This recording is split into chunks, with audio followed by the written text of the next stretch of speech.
Estamos en Punto Crítico, programa de televisión de la Unidad de Medios de Comunicación de la Universidad Nacional de Colombia, y yo soy Carlos Alberto Patiño Villa, profesor titular.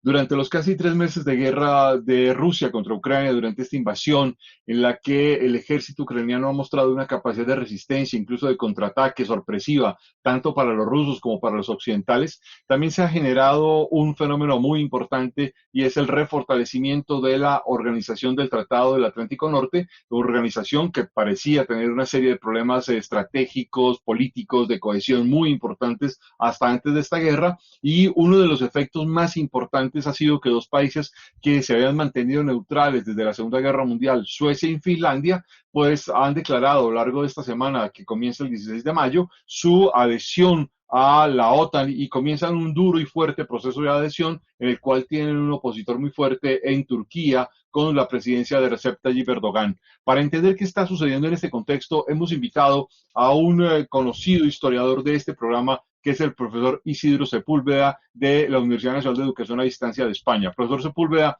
muchas gracias por estar con nosotros en Punto Crítico. Muchas gracias, es un placer volver a acompañaros.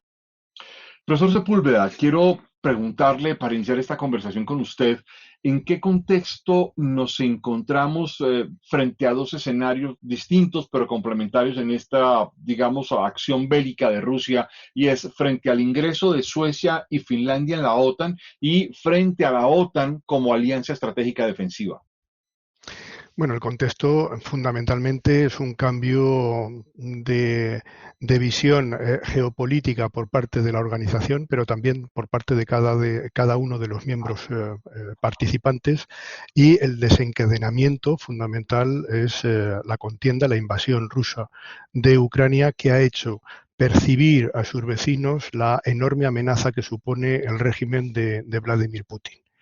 Para la Alianza Atlántica estaba programado un cambio de concepto estratégico, y de hecho la cumbre que ya estaba programada y que se va a celebrar en Madrid a finales de junio de este año iba a tratar de revivir y darle un sentido lo más positivo y lo más amplio posible de fundamentalmente proyección de seguridad fuera de su área a la OTAN. Y ahora es todo lo contrario, es decir, el cambio, los borradores que se manejaban y que conocíamos sobre el nuevo concepto estratégico van a cambiar muy sustancialmente, y de hecho los dos principales borradores que ahora se manejan eh, varían muy sustancialmente, repito, la propia idea, el propio propósito y los objetivos fundamentales de la defensa que la OTAN tenía programado. ¿Qué pasa? Fundamentalmente de ser una alianza de proyección de seguridad a una alianza que protege prioritariamente a sus Estados miembros. Profesor Sepúlveda, explíquenos algo que es muy importante en este contexto, y es eh, lo que Rusia ha hecho es una disrupción sobre una idea que podríamos considerar no realista, por no llamarla falsa, de la paz en Europa y en el mundo occidental.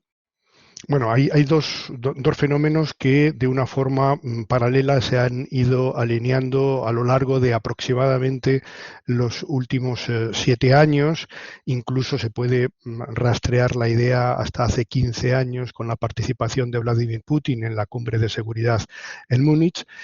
Y el incremento de la ambición geopolítica de la República Popular China.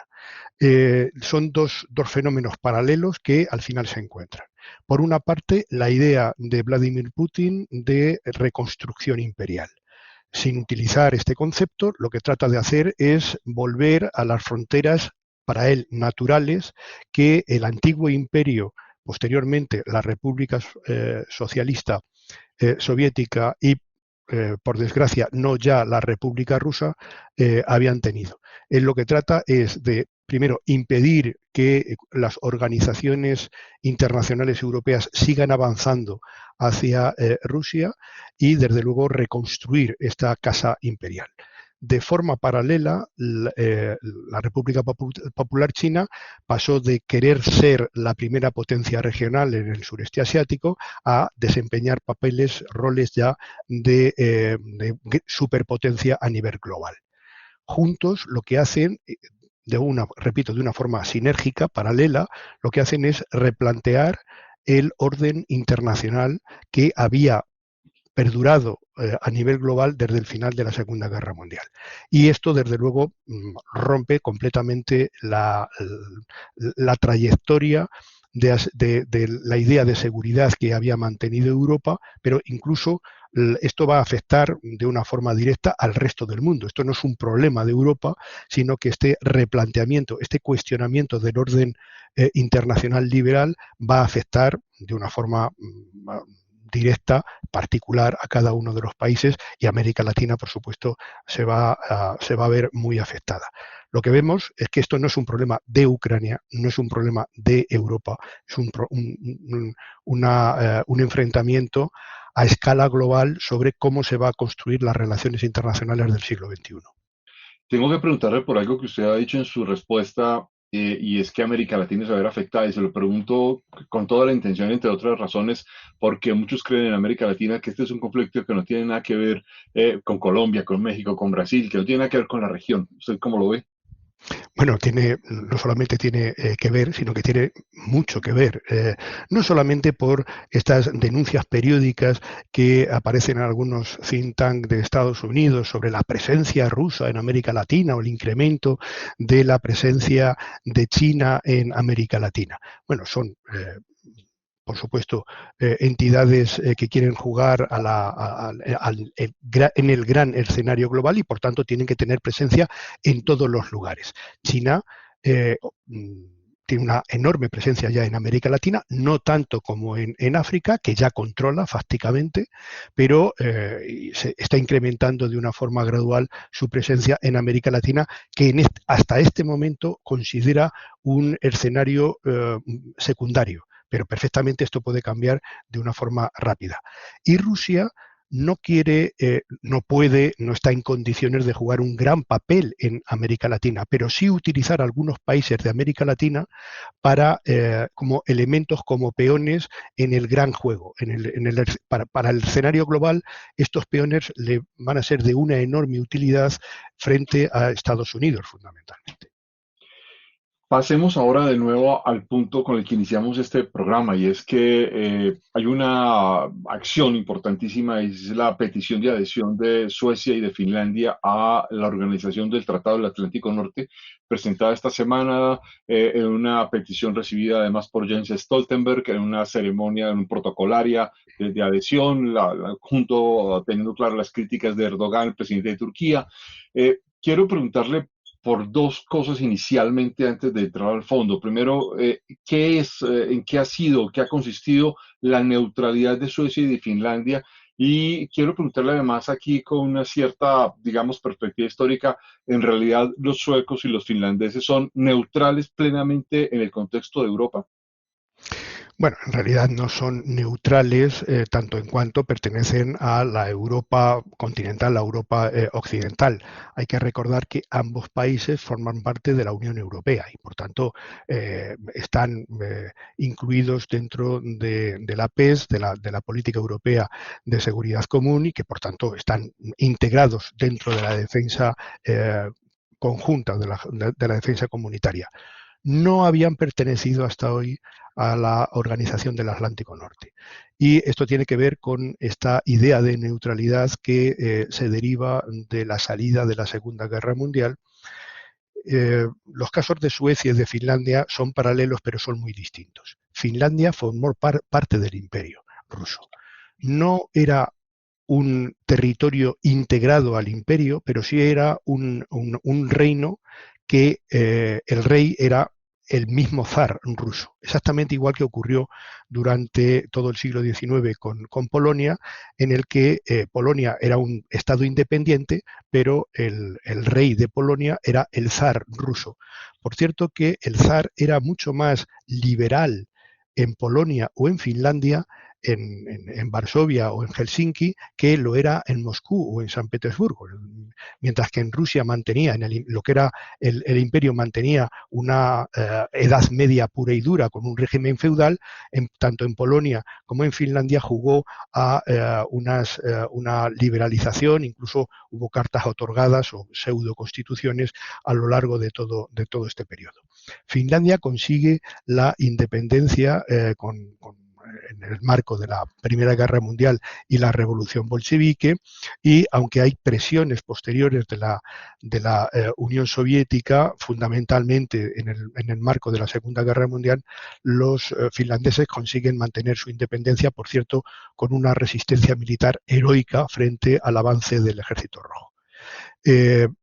Cuando acaba la Segunda Guerra Mundial, la tentación de Stalin de coger, bien en Yalta o en las conferencias de Yalta o Potsdam, extender su égida, su control, fue muy grande, pero lograron centrarlo con una declaración de neutralidad permanente. El caso de Suecia es totalmente distinto. Suecia fue un imperio, jugó a dominar todos los países escandinavos, incluso tuvo durante prácticamente 150 años una parte importante del norte de Europa bajo su control de forma directa o indirecta. El imperio cayó, incluso rompió la península escandinava con la independencia de Noruega, pero siempre ha tenido una disposición o una voluntad de liderazgo dentro de los países nórdicos. Para ejercer este liderazgo se declaró neutral. Es decir, no estaba tan vinculada como Noruega a la OTAN o Dinamarca, y desde luego jugaba a ser una especie de fiel entre un bloque y otro. Suecia tiene un ejército muy moderno, bastante amplio, y sobre todo tiene una industria militar extraordinaria. Finlandia tiene un ejército bastante limitado, no es muy amplio, pero es extraordinariamente moderno en cuanto a que tienen, por ejemplo, F-35, es decir, el avión de combate más desarrollado, y desde luego tiene unas capacidades extraordinarias. Por tanto, que sean neutrales indica que no han participado en ninguna de las alianzas militares que se dividieron en el mundo durante la Guerra Fría, pero en absoluto son antimilitaristas o no han ejercido ningún tipo de defensa. Al contrario, se han dotado de unos sistemas de autodefensa en los que han invertido mucho dinero. Por ejemplo, Suecia invierte en términos relativos en PIB por habitante casi 3 veces lo que invierte España en defensa. Finlandia supera más del doble de lo que invierte España. En ese contexto, yo quiero retomar lo que usted ha planteado, es que Suecia es un país además con una política seria y fuerte con respecto al norte de Europa. Fue un imperio y además siempre tenía una especie de mentalidad imperial, así sea un país contenido en sus propias fronteras. Sí, desde luego, incluso con ocasión, por ejemplo, de la Segunda Guerra Mundial, tuvo algunas maniobras que pueden calificarse de sospechosas, y que jugó en cierto momento a convertirse en un gran aliado y luego pasarse completamente a los aliados frente al imperio nazi. En todo caso, Suecia históricamente y hasta el presente ha desempeñado el papel de líder de los países escandinavos. El canciller turco en una relación, en una presentación con Anthony Blinken esta misma semana, y el presidente Erdogan han criticado fuertemente el ingreso de Suecia y Finlandia, diciendo que ahora piden la aceptación, el apoyo de Turquía para ingresar a la alianza militar para defenderse contra Rusia, pero a la vez han tenido una relación ambigua y compleja frente a grupos que los turcos han denominado grupos terroristas, empezando por los miembros del Partido de los Trabajadores del Kurdistán y otras organizaciones que Turquía denomina como terroristas. Y al parecer Suecia ha mantenido lo que durante muchos años también mantuvo Londres, de permitir que muchos miembros de grupos radicales de diversas partes del mundo estén dentro de sus fronteras y sus territorios. ¿Cómo entender esta ambivalencia y esta posición que Turquía ha asumido frente a esta petición de ingreso? Bueno, en primer lugar, es el momento en el que Turquía va a cobrar unos cuantos cheques que estaban impagados en los años anteriores. Es decir, va a aprovechar la oportunidad para impedir que algunos elementos muy significativos de organizaciones eh, kurdas tengan estos territorios no solo como país de residencia, sino como país de entrenamiento, financiación y proyección social, es decir, de publicidad, ¿no? Cosa que, por ejemplo, hay muchos más turcos en Alemania que en Suecia. Sin embargo, el- el Partido por la Unión de Kurdistán y el Partido de los Trabajadores del Kurdistán tienen prácticamente sus oficinas centrales y sus líderes tanto en Suecia como en mucha menor medida en Finlandia. Suecia y Finlandia han jugado históricamente a estar por encima del bien y del mal y utilizar una política exterior en el que la realpolitik no tenía demasiado peso, es decir, les decían a los demás cómo debían ser. Eran una especie de voz de la conciencia para el conjunto de los europeos. Eh, Ahora Erdogan lo que quiere fundamentalmente es quitar estos lugares de refugio de los líderes radicales, independientemente de si se pueden calificar como terroristas o no. Es decir, él fundamentalmente lo que no quiere es que haya estructuras organizadas tan sólidas en el Kurdistán.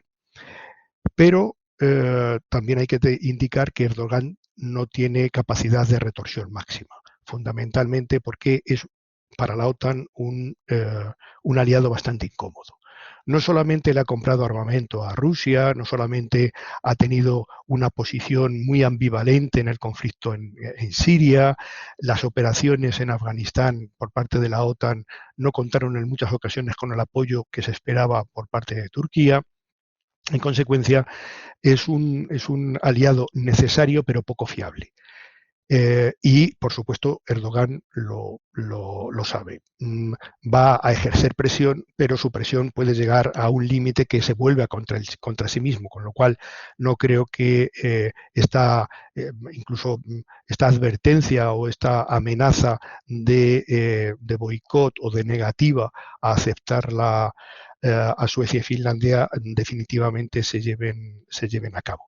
También lo que quiere es cobrar más. Es decir, Erdogan en este momento es el mayor receptor de fondos europeos, primero para contener las oleadas de refugiados sirios y ahora para convencerlo de que no tenga mayores negocios con los oligarcas amigos de Putin. En consecuencia, él lo que quiere es incrementar aún más la ayuda.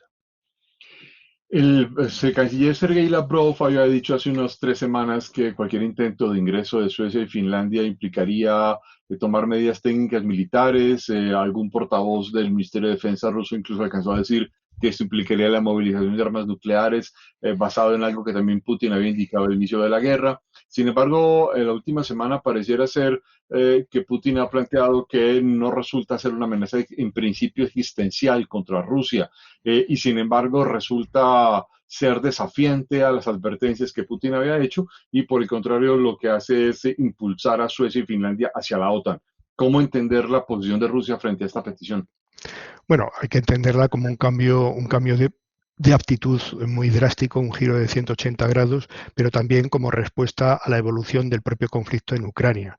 Si no es capaz de doblegar un ejército como el ucraniano, difícilmente podría hacer cualquier tipo de actuación contundente contra Suecia o contra Finlandia, máxime si se les ayuda de una forma bilateral, no como parte de la OTAN, sino de una forma bilateral por algunos países pertenecientes a la OTAN. El caso hay que recordar que todo el conflicto de Ucrania eh, surge desde el momento en el que Ucrania manifiesta su intención de ingreso en la Unión Europea y en la Organización del Atlántico Norte. Eh, el, el, eh, el ingreso en la OTAN es inadmisible para Putin y precisamente esto es ya lo que desencadena la acción militar. lo que va a conseguir justamente es lo contrario, no solamente no frenar la vinculación hacia Occidente de Ucrania, sino que dos estados que estaban cómodamente con esta etiqueta de neutrales se metan dentro y pidan la adhesión al Tratado del Atlántico Norte y desde luego multiplique extraordinariamente la dimensión de su frontera con OTAN, de forma directa Rusia-OTAN. Y esto tiene que ver mucho con los fallos estratégicos tan sorprendentes y tan gigantescos que ha producido Putin con el ataque a Ucrania, en el que no ha medido las consecuencias y desde luego no ha sabido medir las intensidades y los tiempos. El resultado para él es catastrófico.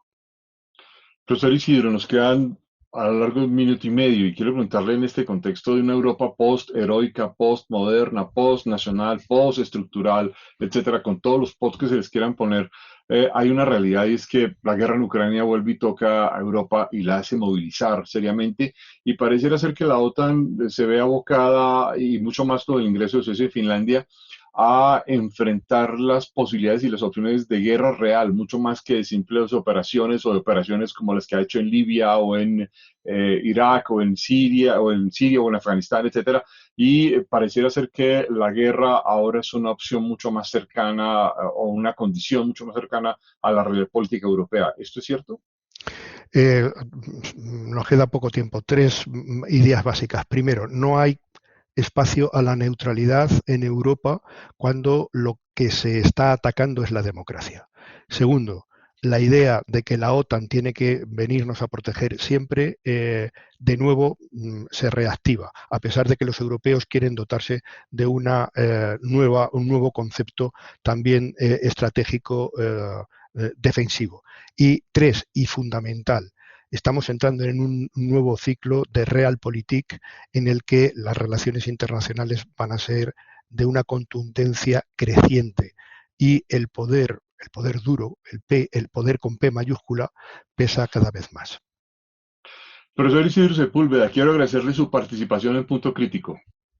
Muchísimas gracias, un placer estar con vosotros. A todos ustedes los esperamos en una próxima emisión. Muy amables.